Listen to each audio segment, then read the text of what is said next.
All right, folks. I am so excited to talk to you tonight. I'm so excited because this is one of the most important conversations that I will ever have with you. Parenting is the most humbling of all endeavors. It's the single most challenging thing that most of us will do. Marriage, yeah, that's tough. No doubt about that. Being the child of someone, the parent who doesn't ever see you as a grown person, that's also difficult. But the most humbling of all experiences is being a parent. And it's so easy as a parent to be seen for what you do for a living as opposed to as a parent. You could be seen as a pastor. You could be seen as an imam. You could be seen as an educator. See, I'm Dr. Steve Perry. I'm an educator. I'm the founder of schools in Hartford, Connecticut, in Bridgeport, Connecticut, as well as Harlem, New York, and the Bronx. And it's easy when you see me and I'm wearing these things and I'm on TV or whatever thing that you're watching me on, this time on Facebook and Instagram and Twitter. It's so easy to see me as a person who is a professional who professionally raises kids and therefore has it all figured out. And I'm here to tell you, I don't have it all figured out. My contribution to the conversation around parenting, quite frankly, is that I come in with questions. That's why we call this No Dumb Questions. It's about knowing that there are no dumb questions, especially in the space of being a parent. And tonight, my God, I am so excited. I cannot tell you how excited I am. You're going to meet a sister, a mother, a pastor, an entrepreneur, a community activist, a person who I've looked up to, who lost her son to suicide. You're going to find in one of the most unlikely of places the greatest tragedy of all. You're going to meet a woman who, for so many of us in the community within which I grew up, which is Middletown, Connecticut, still is the high watermark. Her family's still our local Huxtables. She's still that family. They don't have their son any longer. We're going to have a conversation. So without further ado, folks, I got to get into this. I want you to meet a very good friend and mentor, a sister who I genuinely love. I can't believe I haven't seen her in so long. Miss Deborah Hopkins. We'll bring her up. Holy moly. Good evening. Can you age, please? Thank you. You're too kind. No, I'm not. Everybody knows I'm not too kind. But can you just age, please? I'll try. All right. They say black don't crack. They were not playing. My goodness. Good genius. Thank you, Steve. It has been at least 15 years. Yes. Since we've seen each other. That is correct. You know, it's been a minute. It has. And when you and I used to roll together, we were trying to rename a street after Dr. Martin King. And we did it. Yeah. And we were fighting to make sure that Black people had rights in Middletown, Connecticut, and at one point helping me run for office, which was the craziest thing. Yes, I still talk about that experience. Oh yeah, about how horrible it was? No, not how horrible, but it was just such a to me such a time to see a young person like yourself willing to take that risk. Politics is not for the easygoing person, you know, it's not for the lighthearted person. And so I applaud you. And we also know that you are taking on a very a seasoned politician as well. But you came with fresh ideas, something that I felt the community needed at that time and still feel. And I think because of that, now in Middletown, we have 4 African Americans on the council that we've never had before. You know, it's funny. I appreciate you saying that. What's really funny, we're going to break into the local politics, so y'all just stay on. We're coming to it. But what's my mother called me, because, you know, my mother still lives in town. Yeah. And my mother called me and she said, you know, all those things that you were running on, they're doing. They closed down the youth prison that you told them that they should not have built. Mm-hmm. And they're now trying to build up the waterfront, which we were talking about all along. Yeah. So just like any idea whose time has come, its time has come. And I can tell you, you know, one of the things that's so ironic about this conversation, about you and I talking, is, believe it or not, I just wrote something. I have a new book that we're putting together, and I just wrote something about Dayton. Wow, really? Not Oh, even thank knowing you. that you and I were going to talk tonight. Uh, mm, yeah. And the timing is perfect because since we're going to be talking about, suicide, yesterday was the 22nd anniversary of his passing, and he would have been 43 years old. I know what it was like for me that day. Yeah. I I know what it was like to see a beautiful, vibrant young brother Mm-hmm. at Cross Street for the last Mm-hmm. time. Cross Street Church. Yeah. And I remember looking at you and your husband Mm-hmm. and just wondering, how are you standing up now? Mm-hmm. I remember thinking, she can't stop being a pastor. She Mm-hmm. can't stop being a community activist. I watched you console the rest of us. Mm-hmm. Mm-hmm. Yeah. I um totally remember that day. Sometimes it's like it was yesterday. I just want to correct something. I'm not technically a pastor. I do have the title of a reverend, but not a pastor. I don't want people coming to cut my head off. Oh, please, if they do that, they got to come through me. And they don't want that. Yeah. And I have to tell you, I am a woman of God. I have very strong faith. But if I can just backtrack to the day that it happened, that got me to that point that you saw, was imagine waking up in the morning, laughing and talking with your child, thinking everything is great, and you go off to work, and the day becomes a ball of confusion. And then you're driving home and you pull up and there's crime tape and police officers, because that's how the day ended. But what I really wanted to that helped me get to that point that you saw me at the services was that my daughter, once she got on the scene, she said, "Mommy, what are we going to tell the people?" And I just looked at her and said, "We're going to tell them the truth." And that is what we do in the African American community, is that we hide and we try to make up things in stories, and we live with the stories so much that we believe that it's true. And I did not want that to happen. I said, it happened. There's nothing we can do to reverse it. There was a young lady involved. I didn't want her to be stigmatized.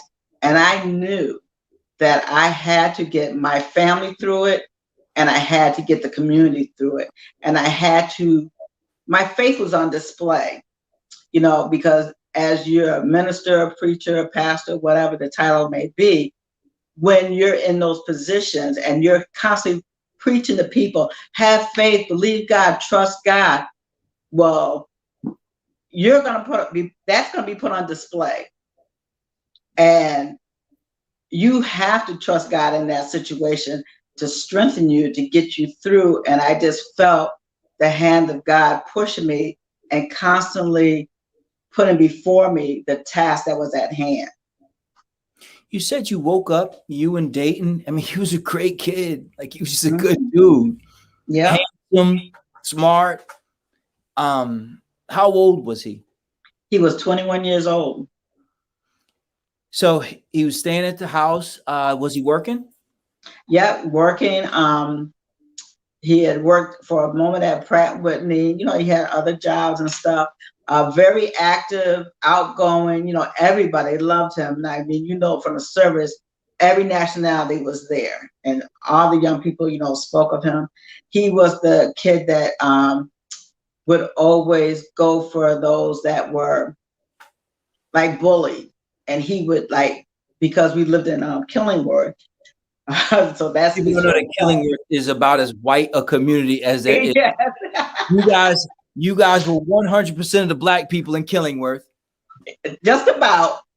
And he was so popular, you know, played football, ran track, very athletic. Matter of fact, he was one of the very few blacks in Connecticut that actually played ice hockey.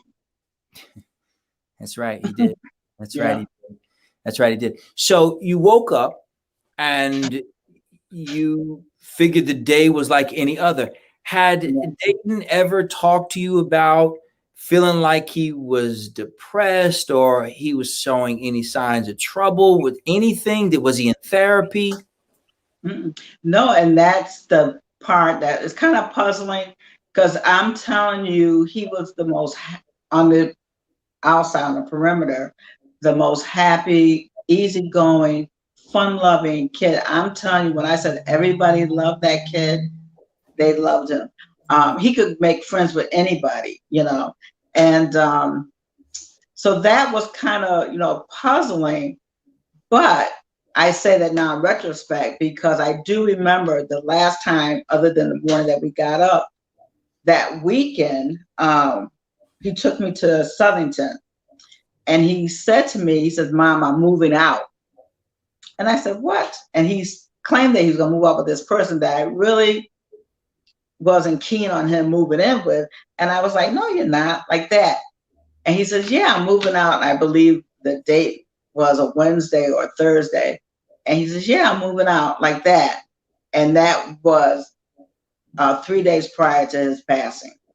But what is it that about what was it about that made you that makes you in retrospect think of that as an indication of, I don't know if it's mental illness, Mhm. of trauma or stress? What is it? Um, I think it made me look up. Maybe he was trying to give me a signal, because he did leave me a message, a voice message on the phone, and Before he killed himself? I don't think it was on my phone. I think it was to the girl, and she relayed the message. You know, gave me the voice message to say, "Tell my mom and dad that I love them." But one thing we have to, as I thought about, you know, preparing for this, is that with young people, parents, I love, you know, your opening statements, because you are right on the mark. Here's a kid, we were a blended family, but he came from a two-parent family, no divorce, you know, nothing. Living in Killingworth, giving them the best life, the best education. You know, when he graduated from high school, we brought him a car, you know, so we were doing all the things. But then when young people start experiencing relationships, it's very, Steve, delicate situations, because we don't really understand that child's heart. You know, we're trying to do all the right things, and the child's had, but then, you know, they fall in love or whatever, or things don't work out. We don't really pay attention to their heart, how that child is really wired. And I say that because when I reflected, I remember one time we had this dog, and we had kittens, but the dog killed one of the kittens. And I remember Dayton so viciously beating that dog, crying over the kitten and beating the dog. So when I looked at that, that's when I came up with this thing in me, that the heart and what you see on the outside may be two different things. And it's a delicate balancing act to recognize, you know, how your child is wired. So for all intents and purposes, doesn't sound like you had any indication that he was any more upset with a breakup or coming together than any other person? Didn't sound to you like? Well, I didn't know there was a breakup. I thought that him and the girl, everything was doing fine. But when everything came out, that was like, and I guess they use this term staging.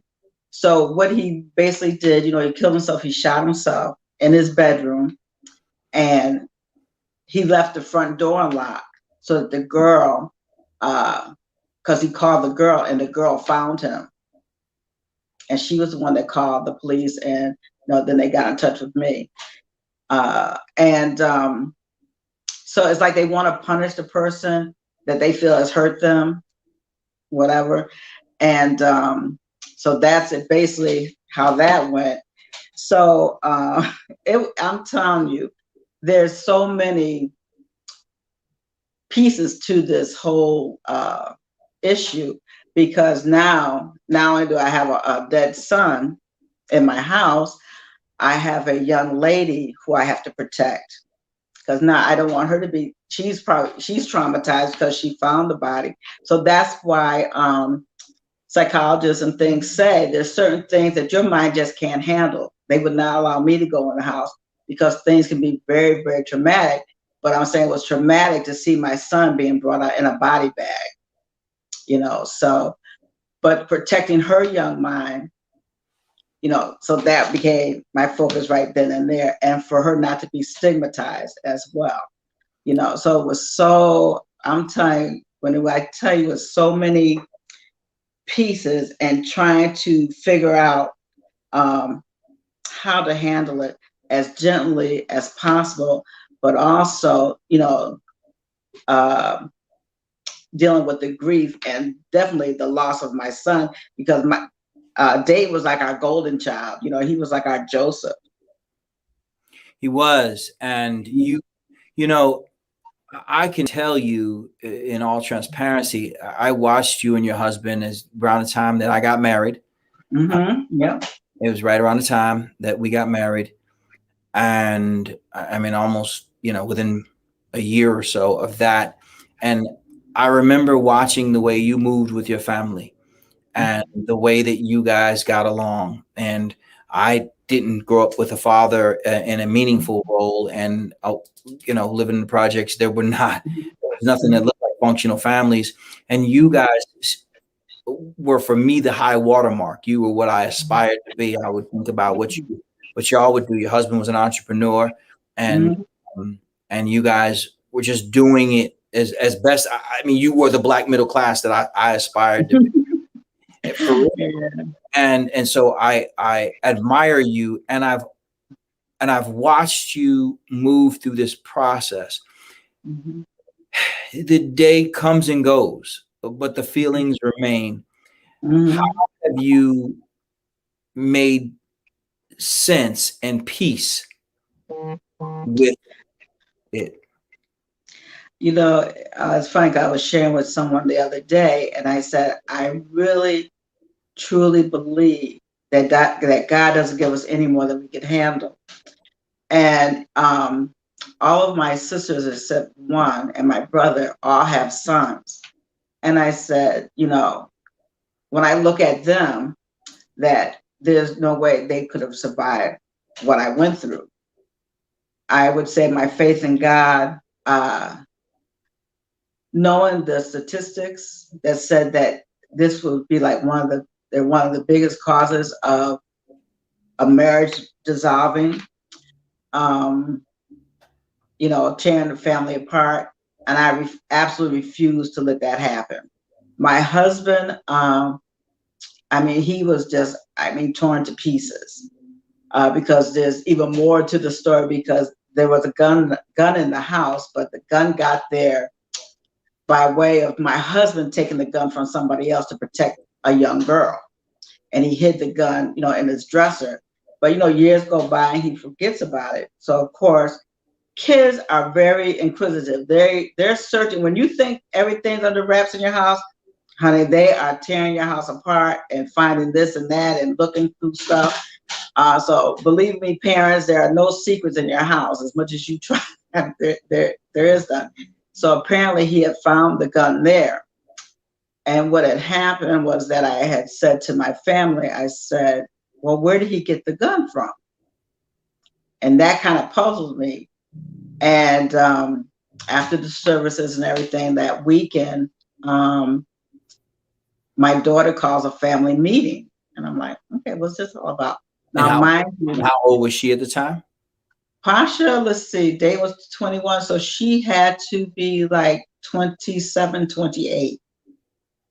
Yeah, because she, out of, from, for me, Pasha was the oldest, and Dayton came 7 years later. Then when Dayton came, my husband's three sons came to live with us. So now we have a blended family. So now my three sons are there, my daughter's there, and my husband's there. And I'm like, well, what's going on? And my husband has to tell me he had the gun in his dresser. And that is something we had always talked about. I never wanted a gun in the house. So now I've got all my children looking at me. This is their father. I love their father, dearly. And it's like, what are you going to do?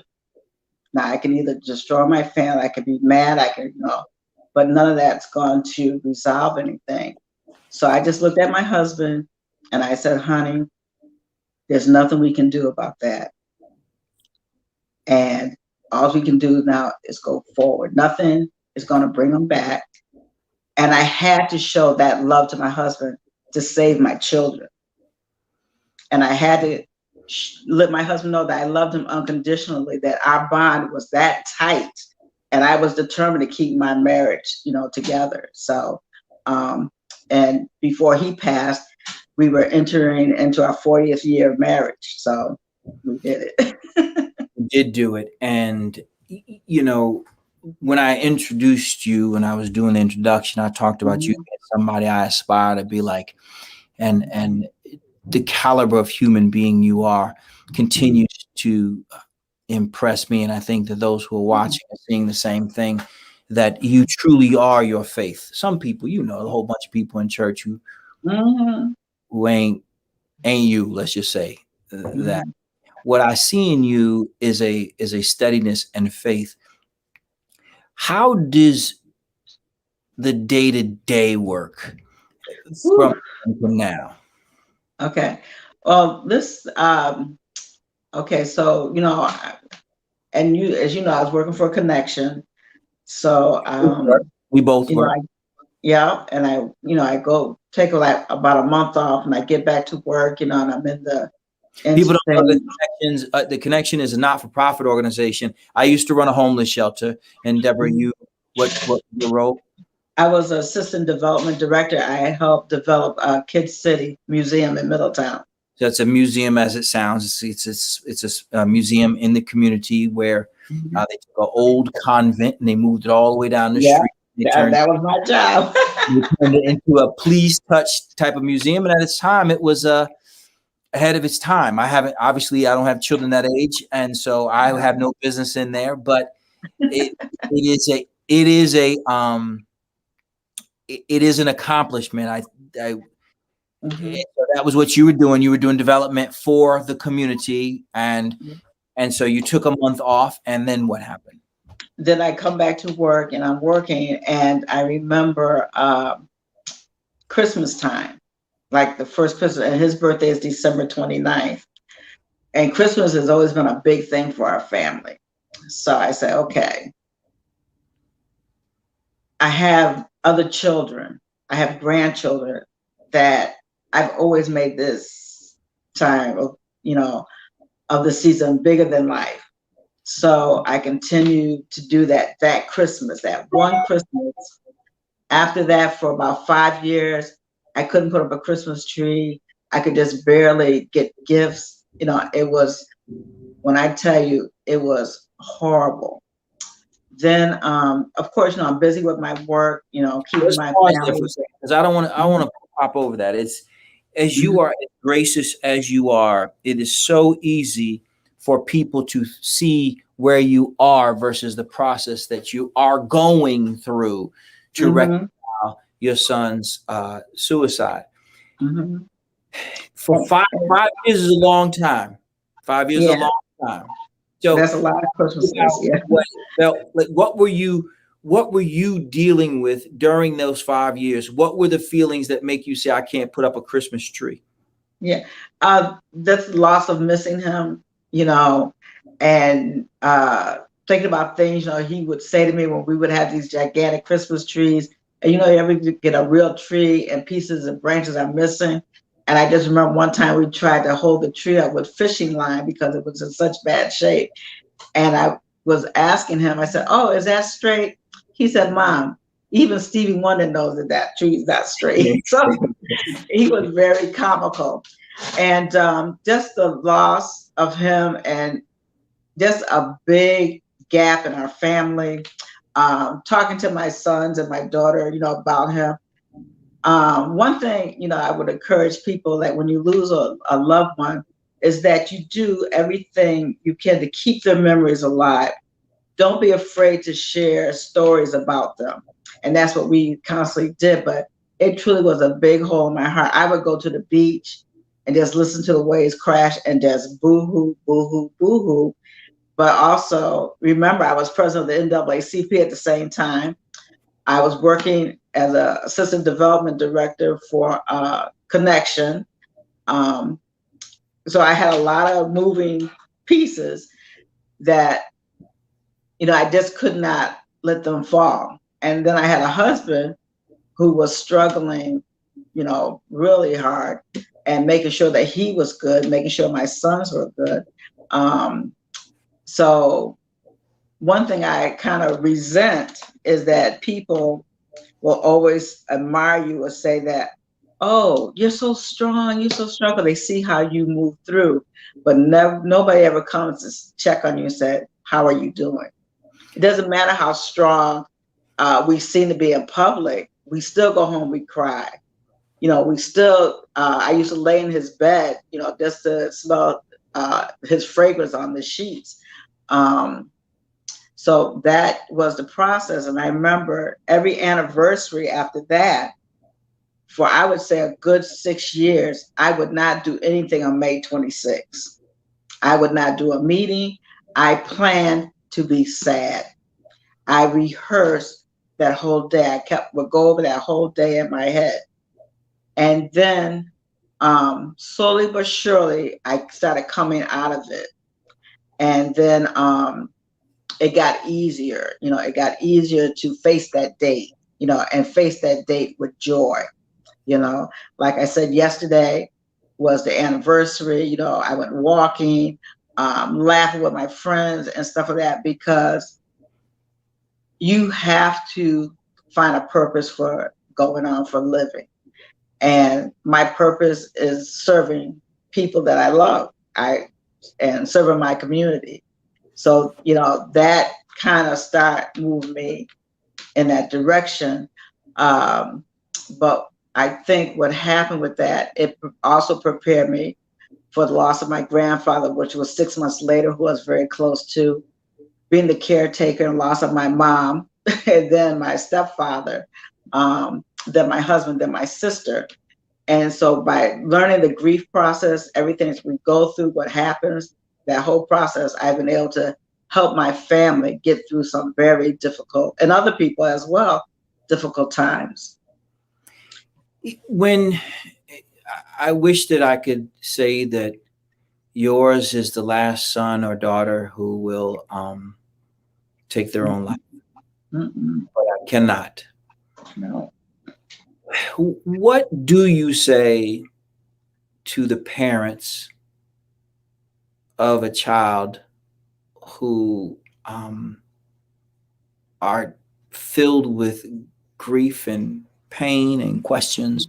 What do you say when they come to you?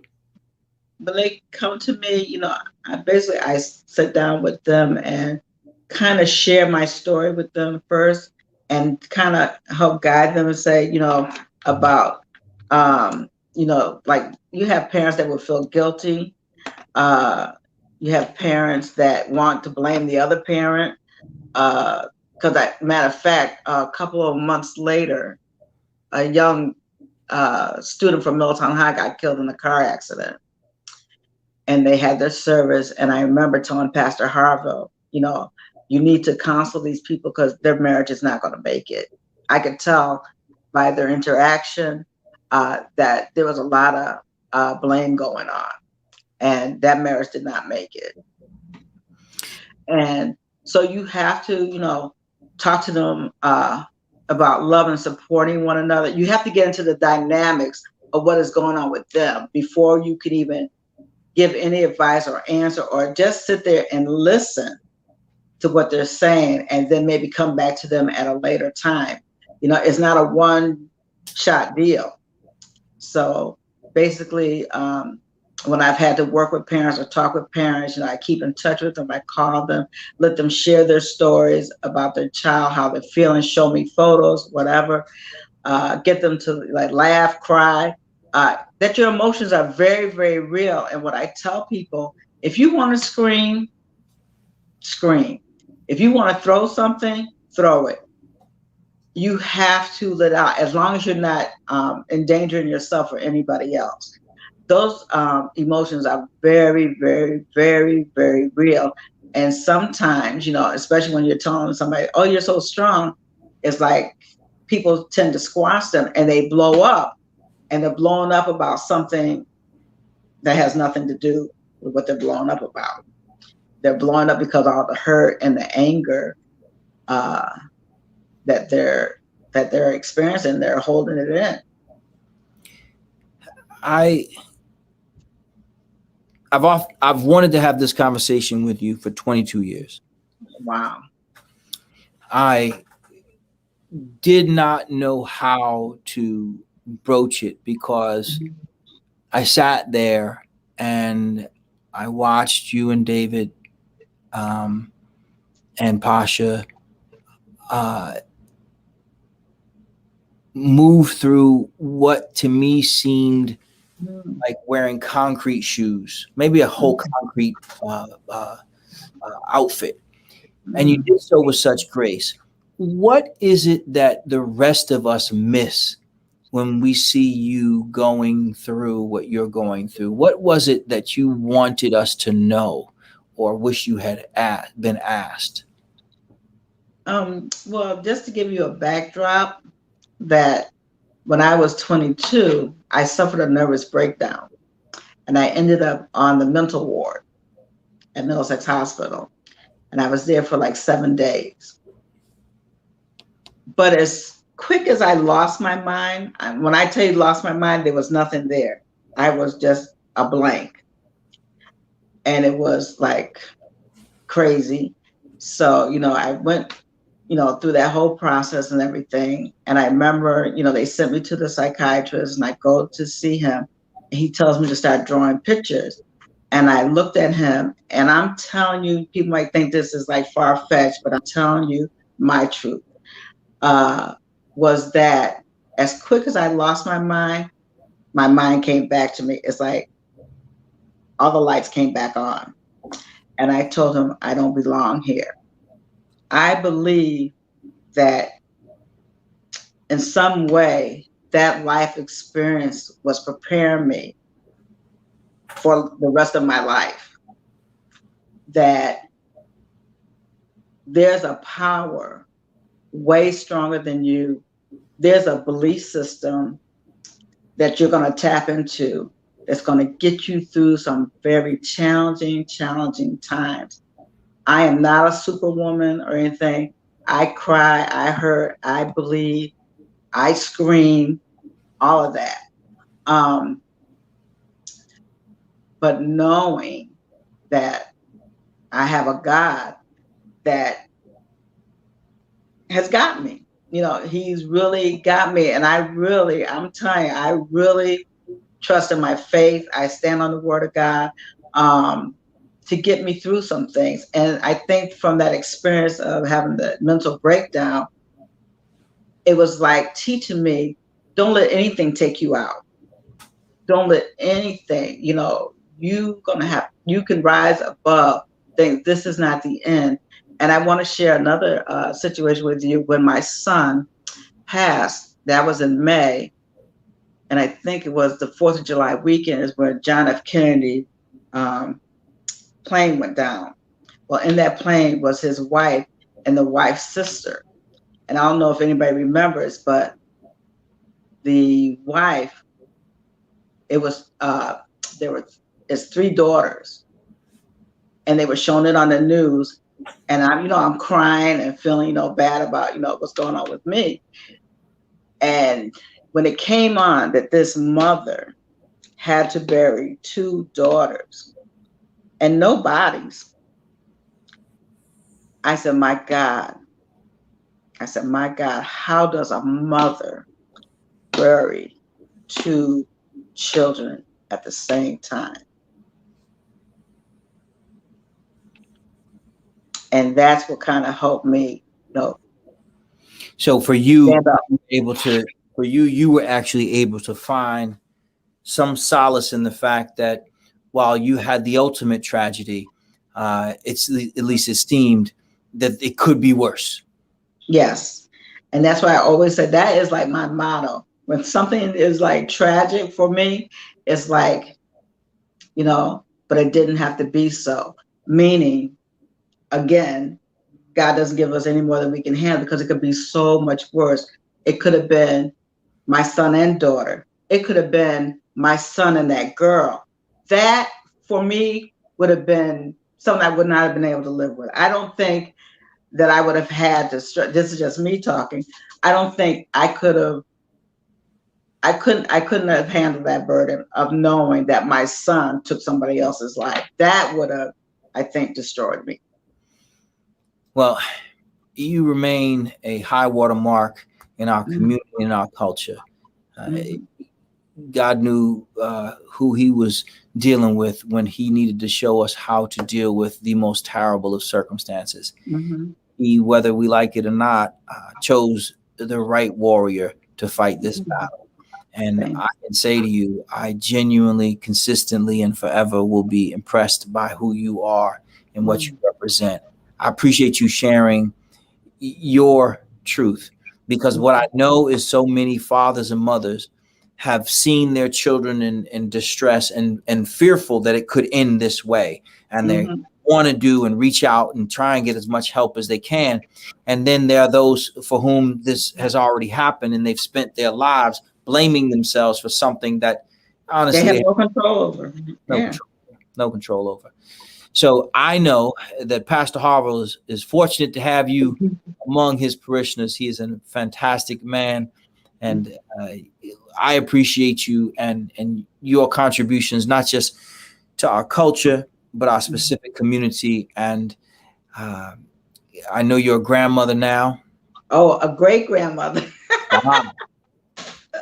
You got to get old. You got to get old, because I'm telling you, if folks knew last time I saw you, looked exactly the same. If you were wearing the same outfit, I would not have known. So I want to thank you so much for being the beautiful person you are, and thank you for joining me on No Dumb Questions. You did not have to do this, and your courage continues to inspire. Thank you so much for having me. I was so honored. I was like so excited when they said, "Would you do it?" I said, "For Steve, yes, of course I'll do it." We appreciate it. It means a lot to me. Thank you so much. You were among the people who helped me cut my teeth on this thing. So you made this possible. And so in order for me to do this right, I had to go back home. I had to go back to Middletown to get it started. So I really do appreciate you. Thank you so much. Thank you so much. Appreciate it. And folks, thank you so much. Every week, 6 p.m. I went longer because this is my sister and I needed you to meet her and know her. I could have spent the rest of the evening talking to her, but this is No Dumb Questions. Take a look at the work that we're doing. You can stay in contact with me at Dr. Steve Perry on Twitter and Facebook and Instagram. And Deborah, do you have any? I know you have some social handles. You see me working out in the morning. You want? Yes. Instagram, Deborah Hopkins 553. All right, sister. Thank you so much. I love you. Thank you so much for taking the time. Tell your family I said hey. I will. All right. Good take evening. care. Yeah. Right, bye. Bye-bye.